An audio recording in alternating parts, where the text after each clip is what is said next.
लूणा कहता है कि यहाँ परमात्मा को सब लोग जानते हैं, हम क्यों नहीं जानते? इसका क्या कारण है? हाँ, हम भी परमात्मा को नाम तो जानते हैं, परंतु लूणा परमात्मा का पता नहीं है अपने को कि परमात्मा क्या है।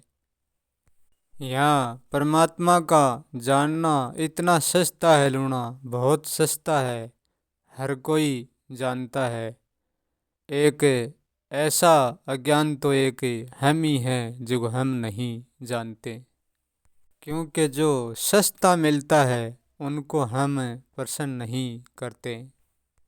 हम ऐसा नहीं कहते हैं कि परमात्मा है नहीं, क्योंकि परमात्मा तो संसार जब सब मानती है तो संसार के लिए होएगा, और जब संसार के लिए है तो हम भी संसार से अलग तो नहीं है लूणा। इसलिए हम तो नहीं जानते हैं, पर परमात्मा हो सकता है कि ब्रो हमारा भी होएगा, पर हम नहीं जानते हैं।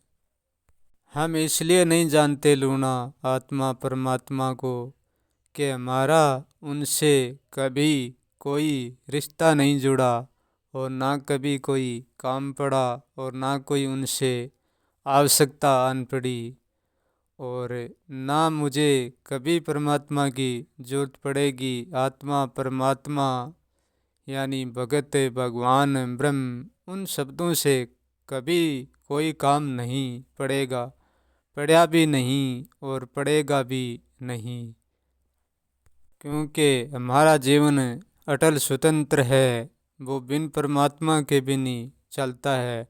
हमारा जीवन हमारे ही भरोसे है, किसी भी परमात्मा के आत्मा के भरोसे किसी के भी भरोसे नहीं है।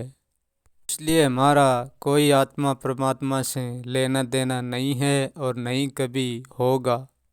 यहाँ परमात्मा की बातें तो यही सिद्ध करती हैं कि जैसे धरती आकाश का होना है, ऐसा ही परमात्मा का होना है। धरती आकाश किसी का भी विरोध निर्विरोध नहीं करती। मानने लोगों का यही मानना है कि परमात्मा भी आत्मा भी किसी का विरोध नहीं करता है, इसलिए तो लोग परमात्मा को मानते हैं। परंतु मैं धरती आकाश को तो हर पल देखता हूँ, परंतु आज तक परमात्मा को नहीं देखा। वे कहाँ है और कहाँ नहीं है मुझे पता नहीं।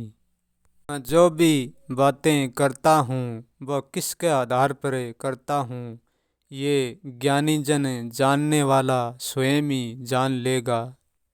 यहाँ कचरा चाहे धरती पर डाल दो, और चाहे परमात्मा पर टांग दो, और चाहे चाहे कचरा परमात्मा पर डाल दो, और चाहे कचरा आकाश पर टांग दो, तीनों ही आपस में विरोध नहीं करते हैं। हमारे घर का कचरा है, उनकी तुम धरती पर कुर्डी कहाँ भी लगा सकते हो, परंतु धरती तुम्हारा विरोध नहीं करती। ऐसे ही परमात्मा पर तुम्हारा विचार रूपी कचरा कितना ही डाल सकते हो, परमात्मा तुम्हारा विरोध नहीं करता है।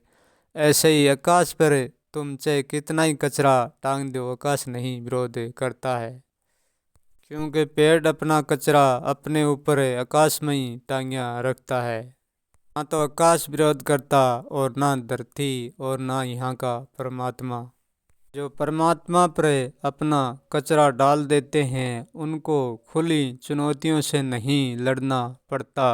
चुनौतियों से बचने का तरीका ही है परमात्मा पर कचरा डालना, क्योंकि परमात्मा के मानने वालों में अपनी इतनी शक्ति नहीं होती है जो वो अपने को आगे ला रहे खड़ा कर सकते हैं, इसलिए वो खड़ा नहीं कर सकते हैं, इसलिए उनको परमात्मा मानना ही उचित होता है।